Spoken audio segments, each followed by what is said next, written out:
Malcolm Hoenlein is with us. We call this the Weekly Update, Conference of Presidents of Major American Jewish Organizations. Mr. Hoenlein, a pleasure to say welcome back to JM in the AM. Oh, it's good to be with you. Appreciate that very much. So curious, and you're going to be shocked I'm starting with this. So curious what you thought of the president's Pearl Harbor joke. I don't think it'll win an award for appropriateness, but you know, he just says things off the cuff, and it's not the first time. He doesn't mean anything malicious by it. It's actually a pretty funny line. And it's, you know, I was just going to, but it's right. An old joke. Oh, I know a case where somebody actually said this to a Japanese official and got thrown out of the country. Wow. For business people, but many years ago, and they are very sensitive. You have to be very careful. I had a chance to meet with the minister, the leader of Japan, which in a rare meeting, because they would never schedule meetings before, and I told them I don't go unless I know before. Right. And they actually gave me the meeting, and we sat down, and first thing he looked at me and said, "Why are Jews so influential?" And your answer was? I said, because people who care have influence. People who get involved have no influence, and Jews care. I said, when you had the tsunami, what was the first country that responded? Who were the first people who raised money for the victims of the tsunami? While people were denying that Israel was taking aid, you could see an El Al plane flying right behind them, landing there with assistance. And I said that you know, it comes from our tradition of being involved and caring for others, etc. And then he looked at me and said, "So why did Hitler hate the Jews so much?" And your answer was? I said, I can give you the reasons that he rationalized his hatred, but hatred by its nature is irrational. And look at the destruction it brought. I was going to say on your war effort too, but I think I'd quote myself. Right. And that he was willing to sacrifice even his own national goals to divert the bullets in the trains to killing Jews when his own front was collapsing. And I said it's hatred by its very nature is destructive, and went on with that. And then it led me into what I really wanted to talk about. Was I said that the plane I saw taking off as I landed was Iran Air. And I started going into the hatred that Iran and how it's going to bring about destruction in the region and elsewhere. And I saw that he was paying attention, but until I said, and you know that they have a synergistic relationship with North Korea because they're apoplectic about North Korea. Right. And I said, you know that the nuclear program, when they have a nuclear explosion, Iranian scientists say that Iran's missiles are based on the Nodang made by North Korea. And that caught his attention. And boy, we have an intensive discussion. And as soon as we finished, I went to meet the foreign minister. I mean, he literally grabbed me by the arm and sat me down and said, "Explain to me this North Korea-Iran axis." Wow. So the Japanese are very sensitive to it. It's something, but she didn't seem to react. Reacted in the exact way you'd expect someone from that part of the world to react. Let's put it that way. I want to be very careful how I say it. But boy, you know, God is the ultimate producer. You and I have always said that. And I started with this topic. We've stumbled upon a very, very important thing to discuss with this audience for a minute. And we need a pep talk from you, Malcolm. How should people respond? Because now, today, in every forum, not just on talk radio and not just on social media, but in the office and in interpersonal relationships, this question is being asked of noticeable members of the Jewish faith. Why does the Jewish community / Israel have so much influence? And I think we need a minute from you where people need to hear how to process this and how to respond properly to it. Well, we could ask the same question of all the other groups that are involved. The Armenians punch right way above their weight until recently against Azerbaijan, against others.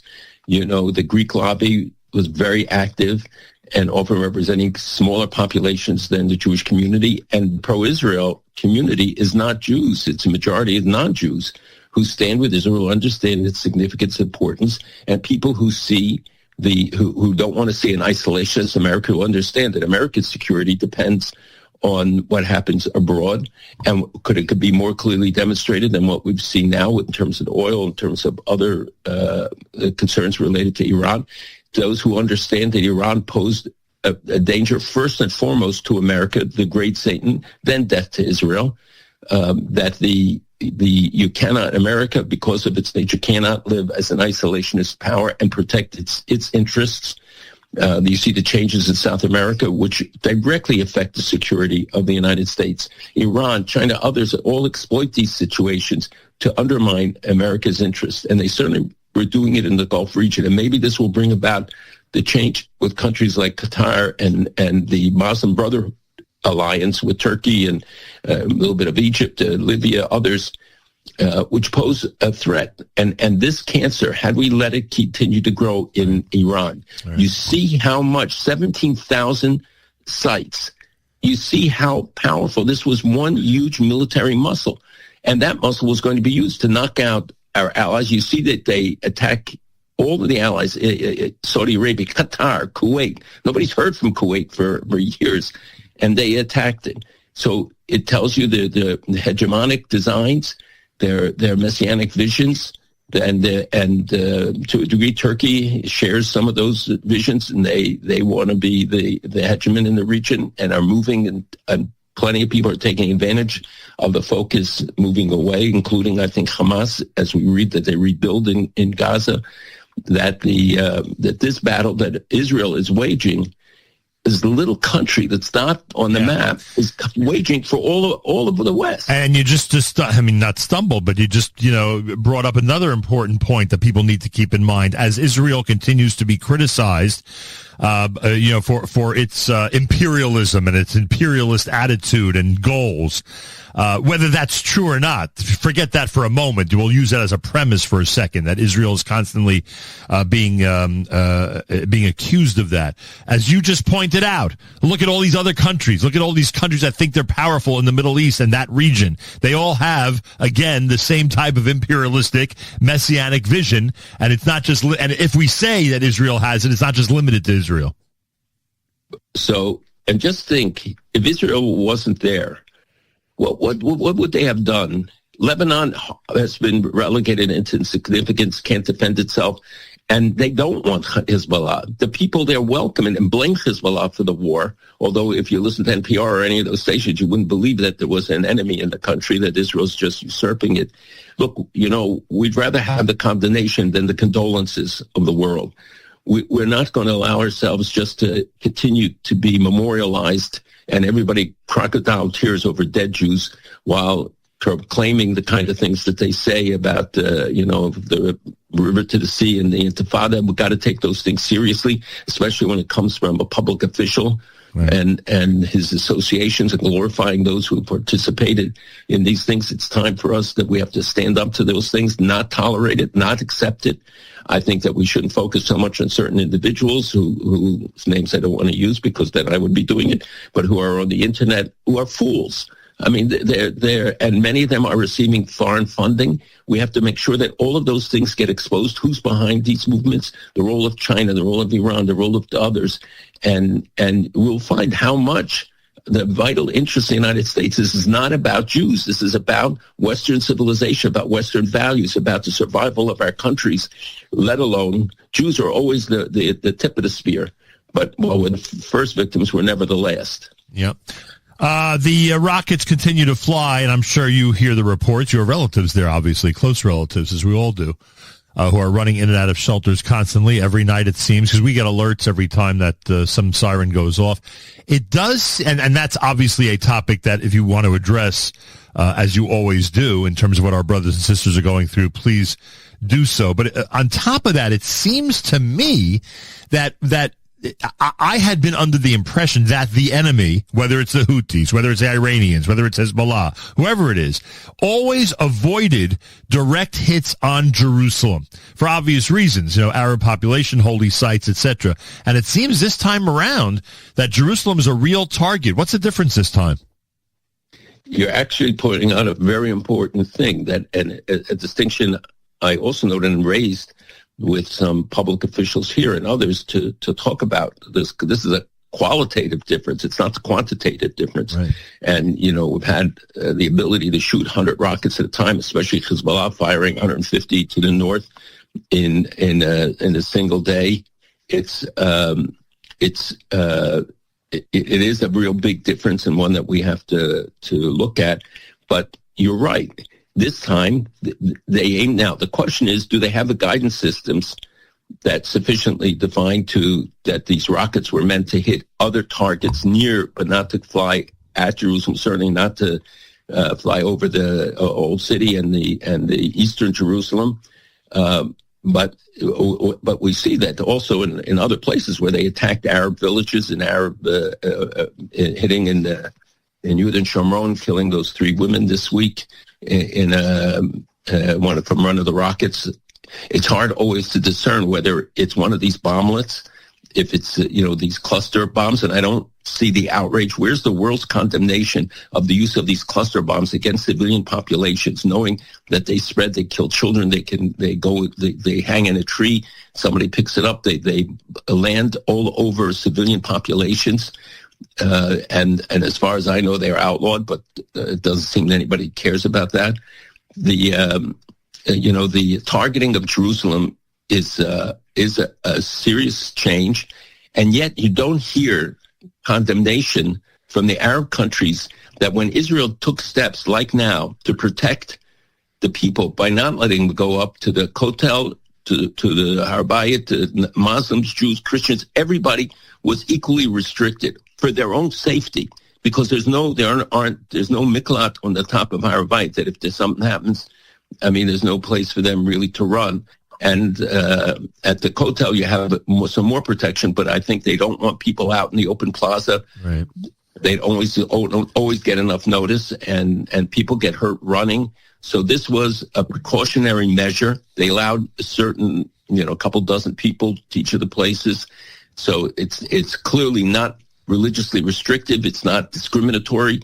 And yet, if you listen again, NPR, so many other stations, and the guys on the internet, blasting away about how they are denying them access during Ramadan. But then if they died there, if they got hurt there, oh boy, guess who would get condemned? Yeah, of course. We continue to pray for our brothers and sisters in Israel. Will they have a quiet Shabbos, Malcolm? One can only hope. A peaceful Shabbos. I spoke to somebody who's very involved in the plenty of people high up in the Army. There are people literally who have not slept in 19, 20 days. They're on call the entire time, and obviously you've seen the reservist numbers, etc. That's one very serious situation.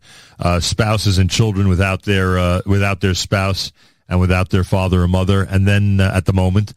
And then, of course, the constant running back and forth to the shelters. And how can we on this side of the world even imagine what it's like to be awakened at midnight on a Friday night and have to run, with little kids to a shelter? And repeatedly today, 4 times. I got an email just before from a friend who said already 4 times today they had to go to the shelter. And remember, not everybody has a shelter in their apartment, which means they have to go, let's say, to a common basement. Yep. Those that have it in the apartment, many sleep there anyway, and they just close the door. Right. My children there have it. My grandchildren are living there, and I know yours are there. But I think about them all the time, and they have 2 little children. They came on Aliyah less than a year ago. But they're tolerating it and they are living with it, and the kids are very resilient. But I speak to colleagues and people who are professionals in there, and it's just really beginning to take a heavy toll. They don't sleep, yep. and then they have to conduct their regular day jobs. So you think of the toll, the economic toll, the physical toll, the personal toll that it takes, let alone the fact that people have been badly hurt and killed, and there's a huge amount of destruction. And the Arab countries don't come and pour billions of dollars there to aid for Israel in rebuilding. They rebuild themselves, and they move right away to clean it up and to move and to do it. So we have to remember when you see appeals for people, make sure you go to legitimate ones. But I hope for Pesach we will help all of these families who, as you said, rightly said, have not had breadwinners for a year at a time. Those of you who are looking, we spent a lot of time on Wednesday talking about this cause. If you're looking to help families and literally send them a virtual hug with a gift card for Pesach, it's bit.ly, bit.ly/IDF family. Again, bit.ly, bit.ly/IDF family. It's America's one and only Jewish Moments in the Morning radio program, heard on listener-sponsored digital radio around the world, the web. Let's talk about perpetual exhaustion around the web at NachumSegal.com, on the Nachum Segal Network, and of course on the beloved NSN app. Malcolm Hoenlein with us, weekly update. What do you think of the resignation of Joe Kent? The report was that it was his objection that we were fighting Israel's war that caused his resignation. Then, of course, the aftermath, the things he has said since he left office. What do you think of the whole episode? Well, first of all, he shouldn't have been in the position in the first place. His comments are that he's certainly part of the unmentionable Carlson and others, that he shares that ideology. It wasn't unknown. If you look at his congressional hearing for his approval, senators, especially Democrats, raised a lot of these objections and associations with, quote, white supremacists and other but extremist entities and associations. It's not a report of his comment. He wrote it to the president, and in his resignation says that it was, America was led into war because of the Israel lobby, the powerful lobby, and he I'm sure will be amply rewarded by the extremists in this, but in the long run we'll find that is not where the American people are. You saw that MAGA 100% support for the president on the war, according to CNN, which I'm sure did not want to report that. It is true. It is true that it's a question by American people, and they should question any war, any engagement. But if the problem is not to understand, after all these years, the threat that Iran poses and the danger that this cancer that we are taking out, and the number of drones and missiles and stuff, and the infrastructure, let alone the nuclear program, should send chills up everybody's spine to think about what would have happened had they been allowed to continue and put a nuclear or tipped warhead on those missiles. They are powerful. They put in the cluster bombs, which I don't know that people knew. I haven't heard from military people that they were aware of it. They knew that things were in development, but that they could manifest it like this. And to think that this guy was in a critical position, and there are others in that agency, maybe media have identified, even his boss, as having these strange views. It shows us we never can take it for granted, why we have to be alert and always aware, and that the process should be one that should weed out people like that. It doesn't mean everybody has to be viewed the same. It doesn't mean people can't be critical of Israel or of the war. That's, I think, the right of people. But you can't create your own facts, and certainly not say that this was, that President Trump is somebody who gets manipulated by others. Anybody who sees him knows that this is not a guy who's being driven by others. They could be the facts that he gets, the people around him, but he made this decision. And that's been amply demonstrated. And this attempt to try to portray this, instead of highlighting the amazing cooperation, and you listen to any military guy from America that is quoted on how they work with Israel, and that this is a model that throughout America's history, we've never had this kind of close cooperation and success. You never know. You never know who somebody is and what they're thinking, what they're doing. You saw that somebody who was involved in the supervision of the Iron Dome was giving information to Iran. Yes, and that you get elected people who have long histories or their spouses or others of the most vicious hatred and very little accountability about it. People just slough it off. But, you can today, it's open season, and we really have to draw the line in the sand and say no more. I don't, as we have said so many times in the show and over the years, that the world is great at memorials for dead Jews. Yeah. We want to stand up for living Jews and a living Jewish state. We're not asking for a favor. We're asking for them to recognize what Israel represents. It's the sole bastion of democracy, standing against all of them. And how do all these countries now, the UAE, Saudi Arabia, everybody looks and says, thank God for Israel. If it weren't for that, do they defend themselves? They knock down the missiles that are coming down, but many get through. But could they offensively defend themselves and take on an Iran if they had wanted to move against these countries? Yeah. Big question. Yeah, it's a good question. All right. The NATO countries, the NATO allies, have they in fact rejected any a plea from the United States to help reopen and secure the Strait of Hormuz? No, I think that they are, France, Germany, Britain, Netherlands, I think Belgium and others have agreed now to yesterday they put out a statement, and they're the ones, again, who pay the price for it much more than we do. We're self-sufficient in energy. We could manage. But they would also criticize the United States for starting the whole thing. Yes, and instead of saying, we're going to help clear this up once and for all, because they always have this Damocles sword to hang over us that they can close the Straits of Tehran, the Straits of Hormuz. The Houthis could threaten it, Bab al-Mandab. Why are we tolerating this? And 20% of the West's oil comes through there. They've caused the price increase not because of this war alone, but because of the Houthis firing on the ships that they can't get insurance, so they had to raise the prices. And I think it's up 15-20% because of them. And that the world is willing to tolerate. Why? Yeah. Israel struck a gas field in Iran. They claim that the United States had advance notice and gave permission for the mission, and now the United States, primarily President Trump, are saying that, in fact, there was no advance notice and that Israel did not have permission. Where do you think the truth lies?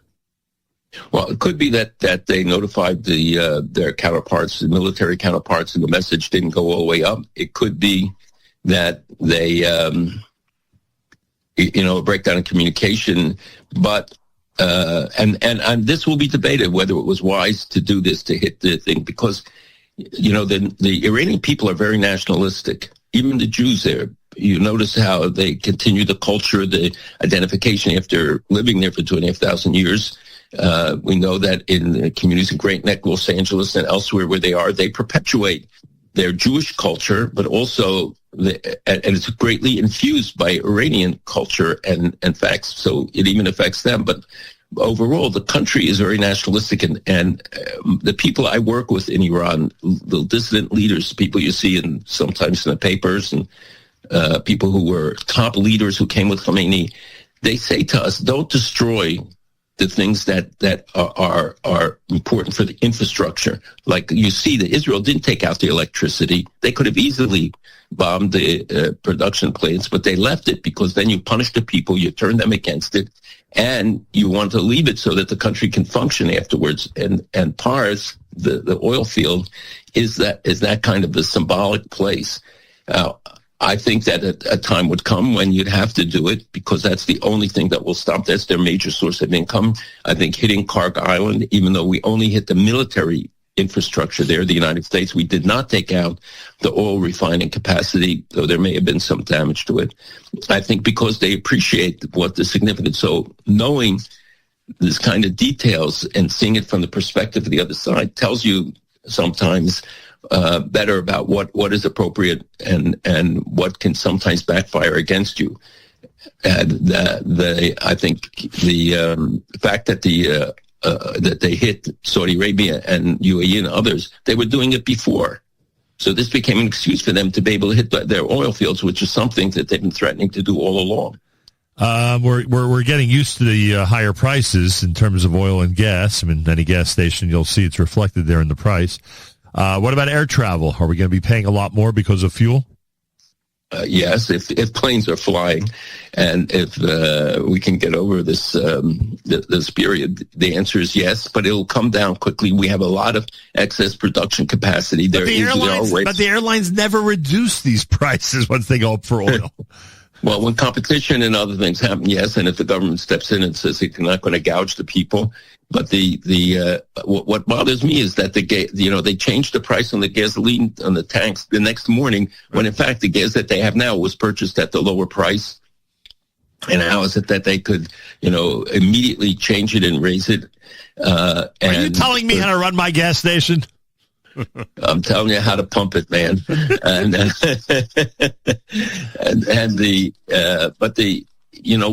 This will be short-lived. We can come back from this very quickly.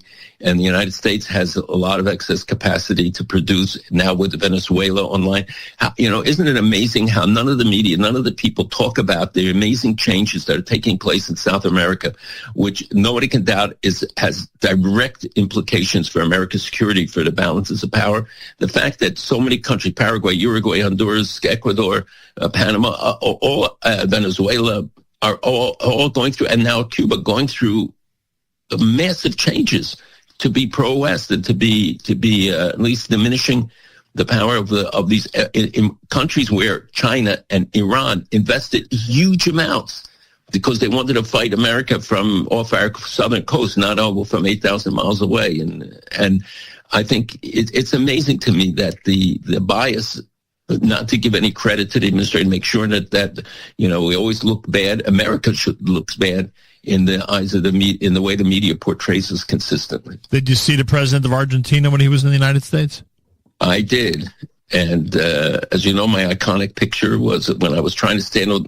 He invited me to go with him to the Kotel when he visited Jerusalem, and I was there. And so I went and stood on the side. Little did I know that the media was also going to the side. So they took the picture of him, and you see the emotion that he had. And I witnessed it. I was literally 5 feet away from him. But I stood on the side not to be in the picture because it should have been about him. And of course, because it's the angle, I was in the picture with him. And I have to tell you the sincerity and it just projected.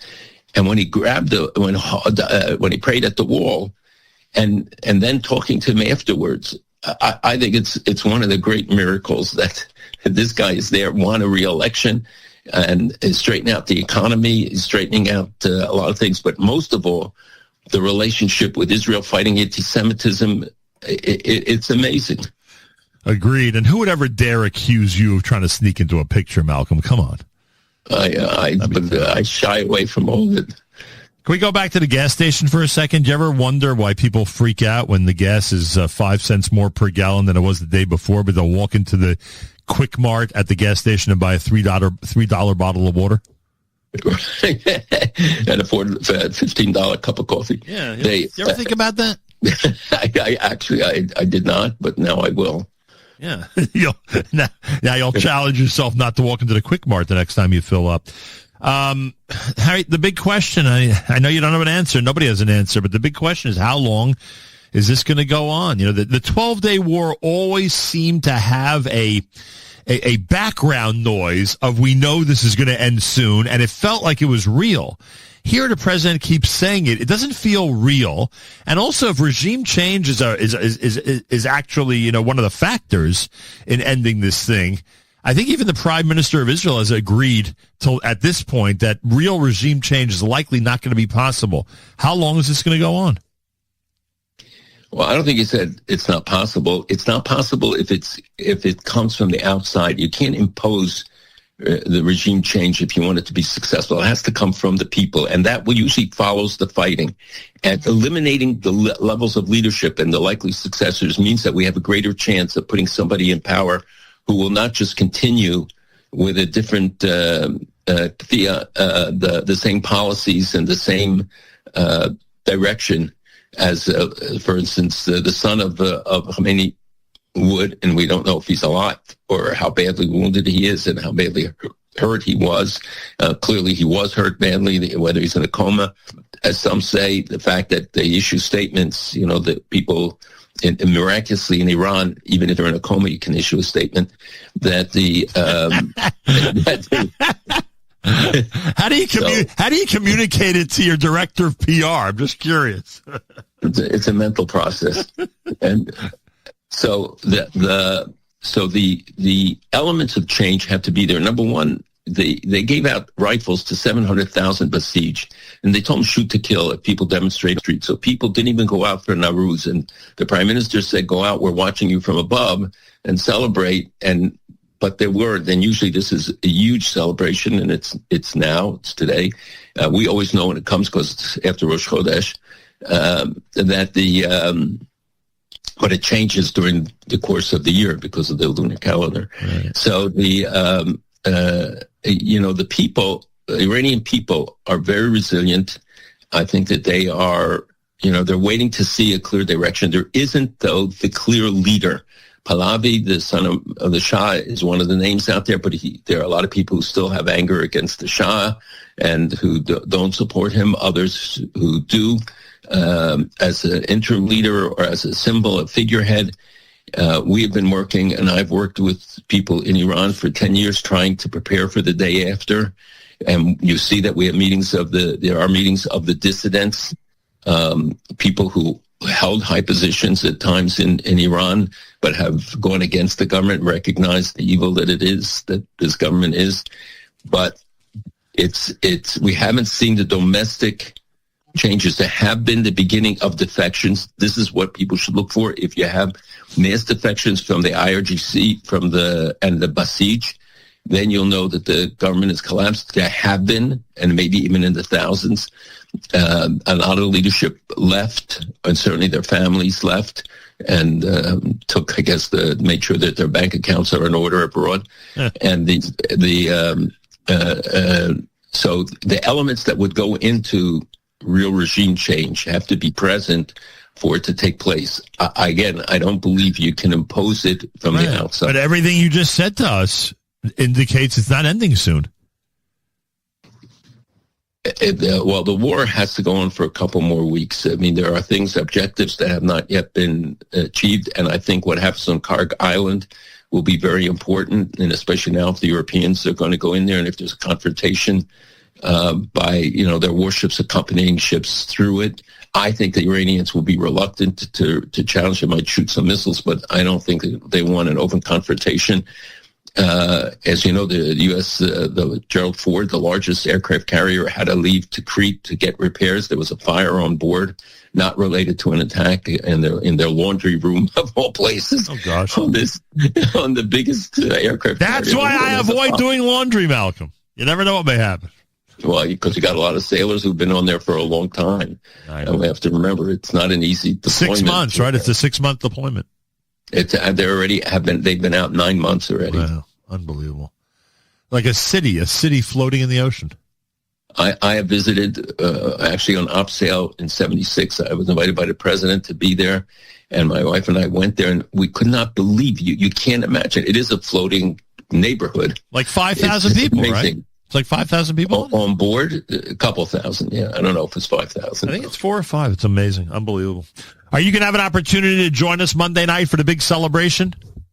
Who would miss the big celebration to be part of a simcha for somebody who deserves it? The family deserves it, and that Klal Yisrael need all the simchas we can get right now. And I hope there'll be no sirens during it. Oh, God forbid. It is New Jersey, so it's a little dangerous. And you always say that there's nothing like celebrating the expansion and the growth of the Jewish community, and that's one of the reasons you love going to simchas in our community, because all it means is that we're getting bigger and stronger and more devoted to the one above, and families expanding, and this is the best answer for the enemies who can't stand us.